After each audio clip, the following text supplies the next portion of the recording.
আজ আমি আপনাদের সাথে রাবড়ির রেসিপি শেয়ার করব, যেটা কিনা খুবই কম উপকরণ দিয়ে তৈরি হয়ে যায়।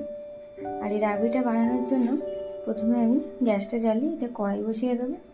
আর যেহেতু এটা আমার ঠাকুরের জন্য বানাচ্ছি, ভোগ নিবেদন করবো, আর তাই জন্য আমি এই কড়াই নিয়েছি। চাইলে কিন্তু ননস্টিকের কড়াইও নেওয়া যেতে পারে।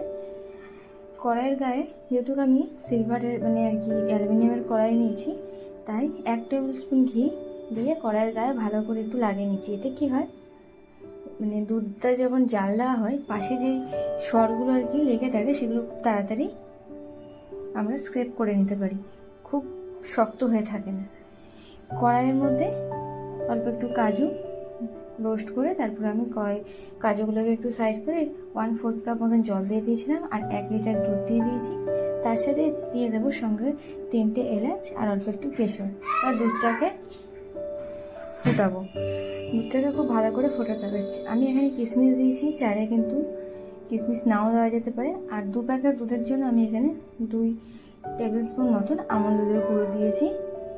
আর এর সাথে দিয়ে দেবো মিল্ক মেড। এখানে মিল্ক মেডটাও 3 থেকে 4 টেবিল স্পুন মতন ছিল, যেটা আমি 2বার ব্যবহার করেছিলাম। যেটুকু ছিল ওটুকু দিয়ে দিয়েছি। আর এক্সট্রা করে আমার এখানে কোনো চিনির প্রয়োজন হয়নি। তবে মিল্ক মেড না থাকলে তবে চিনি ব্যবহার করা যেতে পারে, চাইলে গুঁড়ো ব্যবহার করা যেতে পারে। এরপর কি আর কিছুই না, খালি জাল দিতে হবে। তারপর যখন দেখবো যে এরকম কনসিস্টেন্সি চলে এসছে, তখন নামিয়ে একটা বাটিতে সার্ভ করে নেবো। অবশ্যই একবার এভাবে ট্রাই করবেন। ওপরে আমি একটু কেশর আর পামকিন সিড দিয়ে সাজিয়েছিলাম। খুবই ভালো লাগে খেতে, মুখে পড়লে। আপনারাও একবার ভালো লাগলে ট্রাই করবেন।